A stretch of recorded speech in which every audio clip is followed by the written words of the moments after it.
Titanic Talk with Nelson Aspen and Alexandra Boyd. Here we feature stories from the independent documentary Ship of Dreams Titanic movie diaries and everything else to do with the iconic ship.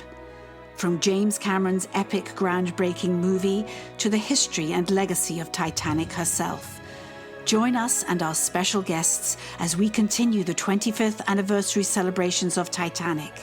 This is your first-class ticket to everything aboard the Ship of Dreams. I'm Nelson Aspen, and this is Titanic Talk with my co-host Alexandra Boyd, and I decided to dress up today because we have a very esteemed guest. Pablo O'Hana is an award-winning multi-hyphenate, and he also is quite well known in political circles as well. There's nothing he can't do. But most importantly, to us anyway, is he has a passion for Titanic. And that's why he's our special guest today on Titanic Talk. And it was Alexandra who discovered him first for us as a guest. Alexandra, give us the lead in on why Pablo is so special. Well, no prizes for guessing how we met, which was, the proverbial Instagram. We were putting stuff out there about the documentary, and Pablo was being very supportive and sharing and liking and all this kind of stuff. I thought, who is this person? Who is he? I have to start engaging with him properly. And, we just, like all of our Titaniacs, the people who just love to engage and talk about the ship, about the film, about the films that have been made about the ship. We've just struck up a conversation, and I thought because of his intense and deep and wide knowledge of the ship, but also tell us, Pablo, first of all, you moved to Belfast to work at the Belfast Museum, which I know many of our listeners will have visited, but you've been quite a big player over there. Tell us a bit about how that all came about. Yeah, well, thank you for having me, and I feel dreadfully underdressed now compared to you. Most people are just listening to this, unless they're on YouTube. They're just listening. Don't worry. Yeah. Right. Okay. So I was really into Titanic. Actually, how the Titanic thing came around for me was that me and my friend, who were terrible together, were at a sort of New Year's Eve party, and my friend's mum was like, I just can't deal with you guys anymore, and she just shoved us in front of the TV. This was Millennium New Year's Eve, and it happened to be just the scene where the ship is about to split into two in James Cameron's Titanic, and it was obviously had a huge impact on me. So I really got into the film, and I started to kind of research a little bit more about it. I was speaking with my family. I was only 6 at the time, so I was still quite young. And some strange sort of coincidences came around. So, for example, my birthday is the 14th of April. We discovered, obviously, the same day the Titanic hit the iceberg.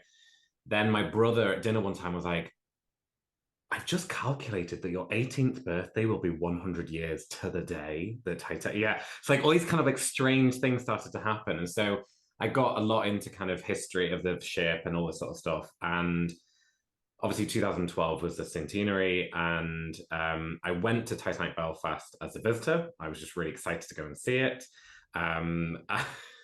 So they advise on their website around sort of 2 to 3 hours to visit. It came to closing time, and one of the staff came up to him and was like, okay, we're just going to give you a pass and you can come back tomorrow. And I'd been there from when they opened until when they closed, which was I think it was something like 8 or 9 to sort of 6-ish. So I was there for 2 full days going around that place.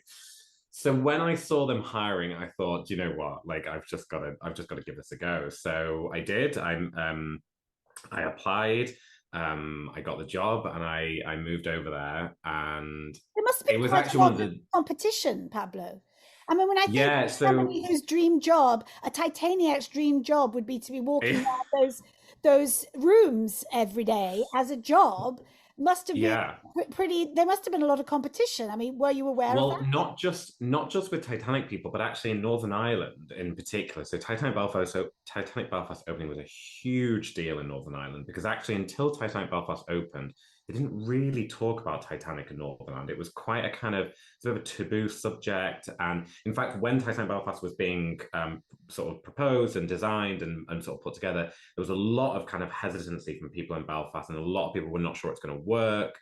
They didn't think they could pull in the numbers. And obviously, Northern Ireland has its own quite kind of difficult history, which plays a big part in whether people go and visit and how safe people feel and things like that.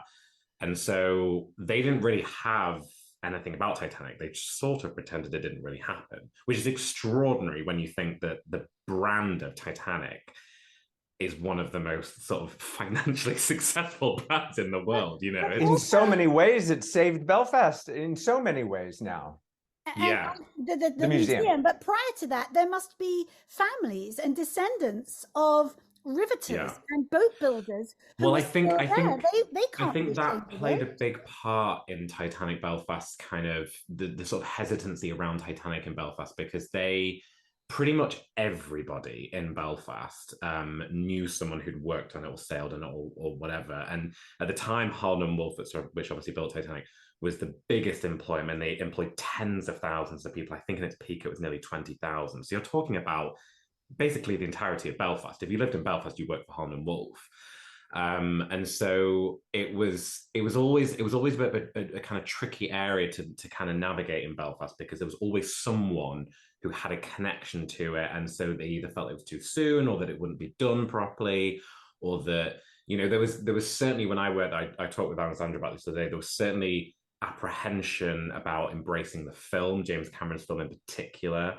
There was a lot of kind of, well, that bit didn't quite happen, and we don't want to celebrate the fact that this ship sunk. And so there was a lot of kind of confusion and sort of debate around just Titanic, the film, the history, the ship, the construction, everything in Belfast. It was really quite complicated. And so you're making me think of another conversation we had with Dr. Samuel West, who has a museum of failure, and it's traveled around different places in the world. And of course we connected to him because Titanic is in there, and Belfast were cross that he'd put Titanic in as an example of, as we know, the hubris and the unsinkable. They basically built it up to be an unsinkable ship, and what happened? It sank. So it feels like a failure, and you're kind of underscoring that a bit, when an entire city sort of felt responsible instead of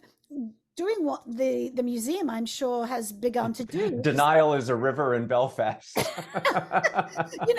that actually they did build a beautiful ship. It just met an iceberg, and we wouldn't be talking about it, and they wouldn't have a museum. And please go on, because we had this great conversation about what an incredible success the museum has been. Yeah, so I think what was really interesting, that I found when kind of as I visited, but also certainly when I moved there, was exactly that they did embrace that they had built this incredible ship. Because of course they built thousands of ships. I mean, Harland & Wolff built thousands and thousands of ships.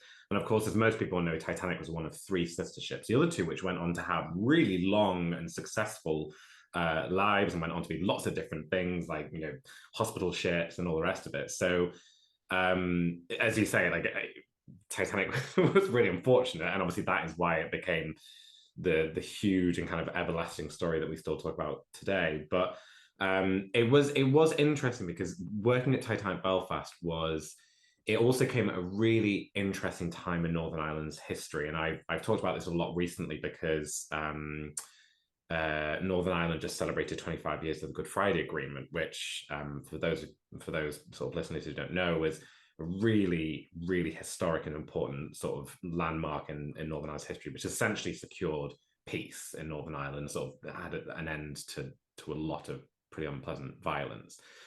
And when I moved to Belfast, it was 2012, I moved there, and one of my friends, who I'm still friends with today, she, about 3 weeks into working there, she pulled me to one side and said, "Listen, I've been dying to tell you this. I just need you to know that I am so happy you moved from England to Belfast. You don't know how much it means to us, because it tells me that what I'm doing here is working, because I work here because I believe this building, that this attraction can change the face of this country, that people will come here and they will feel comfortable visiting here, that they will want to come and hear more about Titanic. They don't feel like they're under threat of violence or bombings or whatever. And the fact that you've moved from England to Belfast tells me that we're already winning. And I remember it so vividly because it's a similar kind of conversation that they had with Titanic when they opened Titanic Belfast, and everyone was a bit like, really, is this going to work? And they had projections that they needed to, in order for Titanic Belfast to be considered a success, for it to be financially viable, they needed around 200 to 300,000 visitors a year. They've not dipped below, excluding COVID, they've not dipped below 800,000, and they're regularly hitting 1 million. They're absolutely smashing those goals. So it's funny that this thing that everyone was a bit like, oh, is now a huge success. I mean, kind of similar to the film, right? Yes, yes, is that the film is, a film is a conduit. It's the gateway drug to Titanic history, and for people to deny James Cameron's work, which they do, and everyone's entitled to their opinion.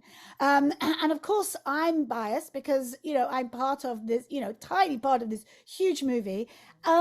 Is that you cannot separate the two, and I've said this so many times now in this podcast. That story of Jack and Rose was weird to me when I first read it in the script. I was like, "What is going on? This is just ridiculous." I had done all the research on the real people because that was what Nelson had shared with me because his knowledge. We created this. I had this idea in my mind of what traveling on Titanic as a first-class passenger must have been like, and why would you bother with Romeo and Juliet? Well, we couldn't have been more wrong.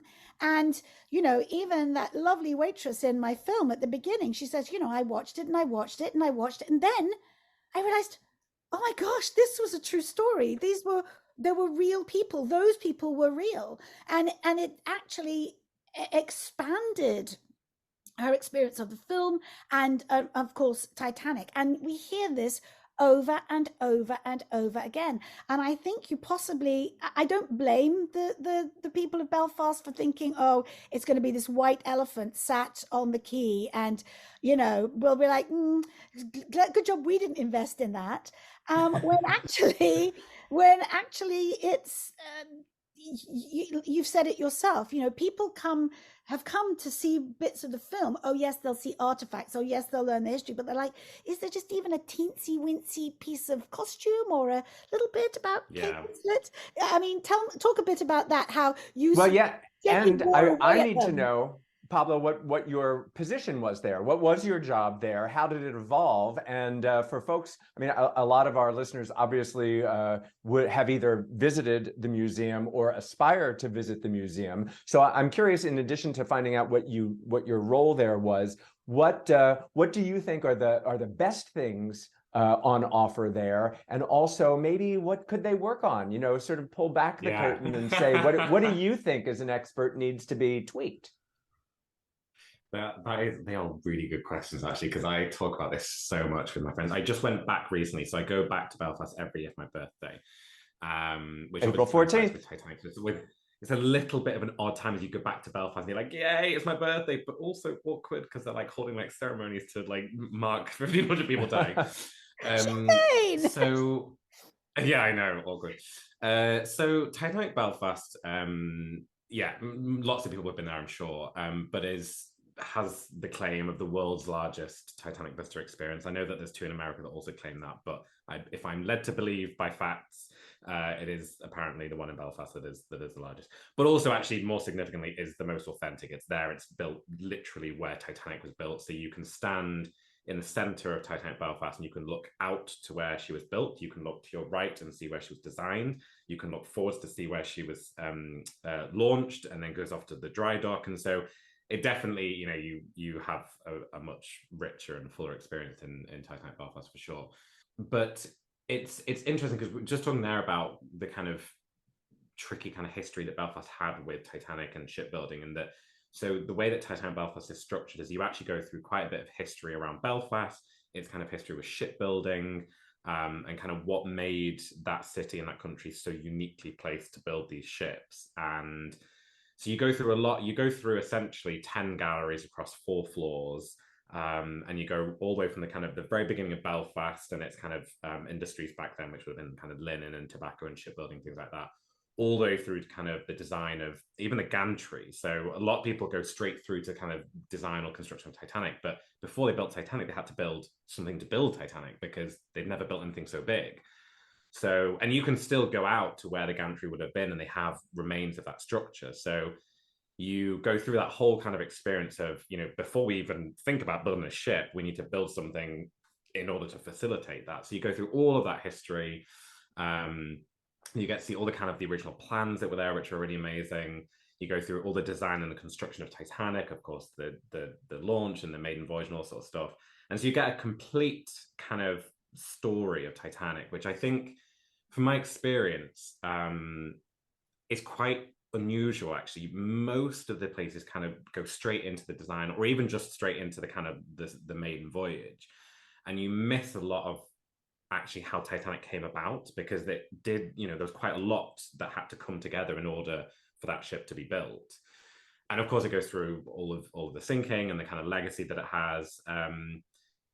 But So I think what so. was In your answer job, to though? What when you were so there, you weren't just a ticket tearer. That sounds to me no, like so I did lots of different things. So I was like a tour guide. So Titanic Belfast is technically self-guided.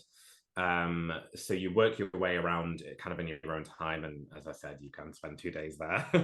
But you have staff in different areas, so staff will explain certain things. So at one point you go up this gantry, so they have like a replica of what the gantry would be like, and it's only a third. So you get to the top, and then the staff to be like, okay, now look down and imagine this being 3 times higher. This is where you would be, and this is the kind of environment that these people were working in, and the workers and the kind of deaths that occurred building Titanic. People were really shocked at how many people died on Titanic, and actually had like one of the best health and safety records in the world. But so I was doing a little bit of that. I also did one of my most exciting jobs there actually was doing essentially like gallery refreshes, where you basically get to go around and pretend you're a visitor and be like, okay, what can be improved, like what would be better. We did lots of events, so I got to work on events with actually Robert Ballard. That was obviously amazing. He came. He's a really good friend of Titanic Belfast. So I got to lots of different things, actually. I got to help a little bit with marketing, which is actually what led me into my job now. So yeah. Talk a little bit about this nudging you did about the movie, because now you don't work there. You could probably reveal a little bit more than you would have done if you still had a job and needed to keep it. Yes, yeah, I can definitely do that. I will do that. Actually, I've just remembered. So Nelson asked me what my favorite thing about Titanic. So I think my favorite thing about Titanic Belfast, which I've never seen anywhere else, is one of the last galleries. I hope this is not ruining it. I don't think it is, because they promote it, but they have this huge glass floor. And so you go down these stairs and you step onto this glass floor, and beneath you goes basically Titanic's wreck. But they went down and they took millions, because obviously Titanic is so dark. So to get a well-lit picture of Titanic, you have to be super zoomed in, super close to the wreck. So they took millions and millions and millions of pictures of every inch of the wreck, including the half-mile gap that lies between the 2 pieces. And then they stitched them together. And so you can stand on the glass floor and the wreck of Titanic will go right beneath you. And it's so it was one of my favorite places to work, because it's so fascinating chills, to be able just even imagining yeah, that. but it's really, I've got tears and chills imagining. But it's really fascinating to be there, because you can once you know it. So obviously when you work there, you know every inch of that gallery so well, and so you can point out, you know, this is where this would have been and this is where that would have been. What's really interesting for those who don't know is how different the condition of the 2 pieces are, because the stern is completely wrecked, but the bow is actually, considering what happened, in pretty good condition. And so you can really see that by the 2 pieces, and so you can explain to visitors, and they were always just amazed at how, you know, you could really clearly see the bow, and you could really clearly see where the staircase would have been and the funnels would have been, and where the lifeboats would have been launched, and all that sort of stuff. And then you get to the stern and you're basically like, okay, so this is a stern, and this is all we can see, like this, because it's so destroyed from the sinking. So it's that, I think that was my favorite bit. And they've just literally 4 weeks ago, They spent about £4.5 million refreshing some of the galleries. And the gallery just before that now incorporates this glass floor, and it is stunning. I will not ruin this bit because someone told me not to ruin it for, didn't want to ruin it for me.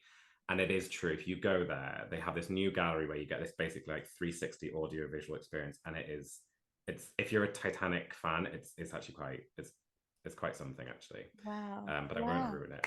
You And should your expertise now is PR and marketing. How, aside from maybe just working at the museum, where does Titanic fit into your professional life? Obviously, for all of us Titaniacs, it's part of our personal lives. But how did Titanic work its way to affect your professional life, which is going along so well?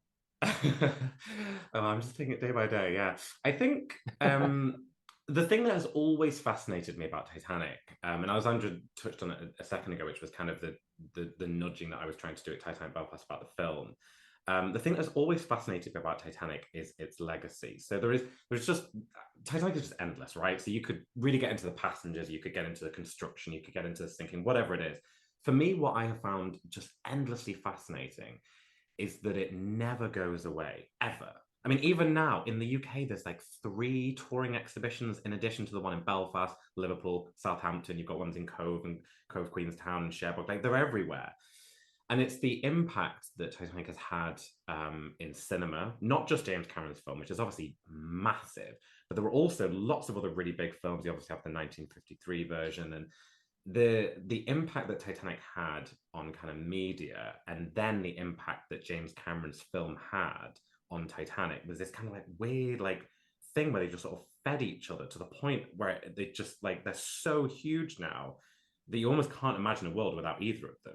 The idea that you don't have James Cameron's Titanic being re-released in cinemas every 10 years, which I'm very grateful for, by the record, but is to me so interesting. And so around that, all the kind of marketing things. So as you know, as you see, I've got the posters there, and what you can't see is on the other side, I've got the other 2. So I have all the posters that they've ever released, because I find that the kind of the marketing side of it so fascinating that you can, for example, just recently, as almost everyone will know, they re-released it for its 25th anniversary, and it's still raked in $70 million. And you're talking about a film that was made 25 years ago that pulled in, you know, 1.9 billion dollars in 97, 98, another $350 million in 2012, and then another $70 million in 2023. Like, it's, and you're the PR guy. Like, you're a professional PR expert. And as I recall, like, we were keenly aware that the re-release was coming, but I didn't see a ton of advertisement for it, and yet it still performed well. So Nelson, the ones who know, seek it out and find it. Yes, but and what's exactly happening with our documentary, because it's such a great companion piece to that. Yeah, I mean, but I'm just curious as to what Pablo thinks is the magic, why it keeps coming back. You know, it's not just for the rabid fans like us. Yeah, so it's so fascinating you say that, because I also felt almost quite let down by the lack of marketing from Paramount in 20th Century this time, because actually in 2012 they did a pretty good job. Actually, they pushed it pretty hard, and they got the results of that. I mean, most films would die to have 350 million at the box office, let alone a film that was on its second release. So they did a really good job in 2012 of pushing it, almost as a new release, right? So they did all the teaser stuff before they did the pre-release stuff. So you get the kind of coming soon, you know, mark the date kind of stuff before you get the, okay, here's the release date, go and buy your tickets, like queue up and all the rest of it. And they were rewarded, as I say, with a huge box office return. What was interesting this time is that it felt very kind of last minute. It felt very kind of haphazard. They only had, so as I say, behind me, there's the 2 kind of, there's this one and this one, which are the original ones. There's the 3rd one from when they won the Oscars, which is down there, you can't see. Then they did 2 in 2012. They did 2 posters in 2012, a coming soon one, and then a release day one. But for 2023, they only had 1. And this was the same with a lot of their marketing. So there was kind of 1 trailer, there was kind of 1 main feature. There was they didn't seem to push it very hard. And I was quite surprised, because as I say, is a film that just continues to just pull in audiences. And you think that was COVID, maybe just a post-COVID kind of thing? Yeah, I don't know. I mean, for sure, cinema attendance has changed so dramatically, not just from 97 and 98, but from 2012. The way people consume media and films has changed really dramatically, even in the sort of last 10 or 15 years. So it is very, very possible that, not only were they were struggling to find a window, so they were kind of stuck between, they had Avatar and things coming out just before it, but they also had Ant-Man, which I haven't seen, but it was kind of like a big sort of superhero film, and it pulled in quite a bit of money. And that was released a week after Titanic. So Titanic essentially this year only had about a 1 week window in most kind of countries. So certainly UK and US, you only had about a 1 week window to really, really push it. Whereas in 2012, they dominated. I mean, they hit number one again in 2012. So it was also the height of 3D and 2K. It was a remastered all of that stuff, and now 3D. Well, of course, it's a centenary as well. So you had the 100-year anniversary, which obviously was a big thing and was in the news a lot. But there is definitely something. I think ultimately there is the kind of nostalgia of the film, but I think for me, what makes the film so timeless is that everything came together so perfectly that it wasn't just one or two things. It wasn't just Kate and Leo. It wasn't just the story and all the rest of it. But actually, for me, the most impressive thing is you go and see that film, and anyone that saw it in the cinema this February will say the same thing. And everyone I've heard it a million times, and I've said it a million times. It looks like it was shot yesterday. It is astonishing how well that film has held up, and I think that is part of its kind of ability to remain a film that people don't watch and think, "Ooh, that looks a bit crunchy." We all wish we still looked like we did 25 years ago. Yeah, I'm sure there's definitely some people that think that. But you're right. You're right. I say that all the time about films like Gone with the Wind, The Wizard of Oz, those classic films that don't seem, you can't tell what year they're made, because they're timeless. There's a quality, especially when you look at like old-fashioned movie stars or even like 70s or 80s style movie stars. You're absolutely right. You've hit the nail on the head. There is a timeless quality to that. They also, in my opinion, and I'm obviously incredibly biased, but I am also not sure that they make films like that anymore. And it's really funny the number of times people go, "Oh, so James Cameron must be your favorite director." And I think, no. Actually, I don't like any of his other films. I don't like Avatar. I don't like Aliens. I don't like T2. I don't like any of that stuff. The only other film that I like that he was vaguely involved in was Sanctum, which he like executive produced, which probably meant that he just turned up twice during shooting or something. I actually don't like any of his other films. I just think that on that occasion, he decided to make a proper Hollywood old school like classic film where he did just churn out 1,000, and he was into it. I mean, he's a Titaniac. At the end of the day, James Cameron is a Titanic. He's a Titanic nerd like the rest of us. So I don't know. Is there another film besides Titanic that you're as passionate about? No. Certainly not the one that I would have seen. So I saw it in 2012. I saw it 14 times in the cinema. In 2017, they released it for one day only in the UK, and I saw it then. And then just in this release this year, I saw it 11 times. So certainly, there's no film that I would have seen. If you do have to get up and go to the restroom, what scene do you wait for to get up and go? Now this is my. That's a good question. I think everybody that's listening to this podcast needs to answer that question. So at what point do you take I can tell you. So I'm very excited that you asked this question because I am very proud of. It's very funny. So when my parents are asked like what I'm doing, they like to list off all like famous politicians I've worked with. My greatest claim to fame is that I have never, ever needed to walk out of Titanic. Because I time it to a T. So I stop drinking about an hour, 40 minutes before the film starts. Not the trailers, before the film starts. So when I was taking my friends, I was going back to Titanic this year with 7 different people, and they were like, "Oh, what if I need the toilet?" I said, "Listen, the film starts at 7 o'clock. You stop drinking at 6:35. By the time the trailer starts, you're good. You can start drinking from roughly when they hit the iceberg, and then you're fine. So you just need to survive maybe about an hour and a half with no drink." And at what percentage of the time do you stick around for the whole closing credits? I do mostly, actually. I mean, it very much depends on who I'm with, because sometimes my friends are not so into that kind of stuff. But I mean, I definitely, for the first time, I was like that. In fact, actually, the first time I saw it in this re-release just gone. So whenever I know they're re-releasing Titanic, so in 2012 I did this, and this year I did this, is that I go on like a Titanic ban, and I'm like, okay, I'm not watching it. Don't engage with it, because you want to see it as fresh as possible in the cinema. So in 2012, they announced they were converting it to 3D in like 2009, I think it was. So for like 3 or 4 years, I had to like nothing. I would switch it off on TV. I put the DVDs away. I was like, no. When you see it in the cinema, you want to see it as close to the first time as possible. So when the idents came up, like the 20th Century Fox logo, I started crying. I was so excited and so happy that just like the 20th Century logo, I started crying. My friend was like, are you okay? No. No, Pablo, don't.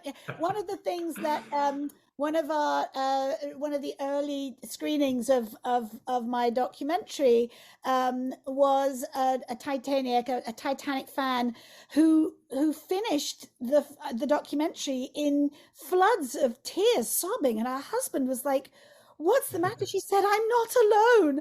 I'm not alone." I felt heard. I have felt so unheard, because this film, for whatever reason, has gripped her. And you've explained it so beautifully in the way it affects you in actually a very positive way. Just because you're crying, it's emotion. It's not sadness or, a breakdown. It's just what the movies do for us.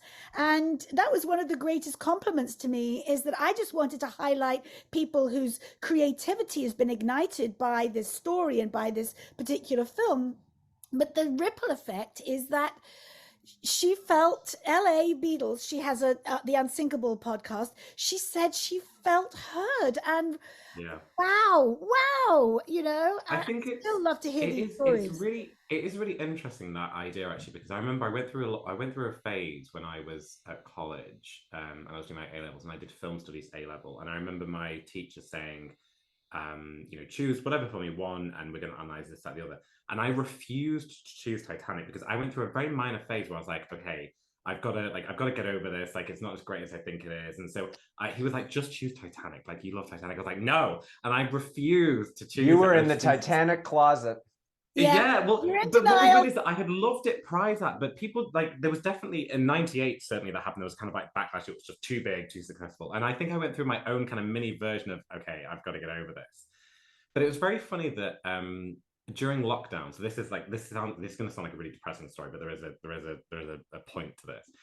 So during lockdown, I went through a pretty horrendous breakup, and I ended up seeing basically a therapist to help me get through. And I was really struggling with this, getting over it. And obviously, in lockdown, so I couldn't see any of my friends. I couldn't do all the normal things you would do apart from just eat loads of ice cream.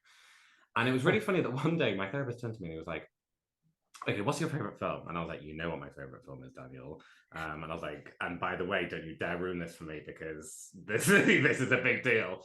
And said, "Okay, so what are the themes of Titanic?" I was like, "You well know what the themes of Titanic are, Daniel." And I was like, "Repeat, do not ruin this moment for me." And he said, "Okay, so Jack meets Rose. He shows Rose this new way of living, and he, teaches her to ride like a man and spit and all this sort of stuff.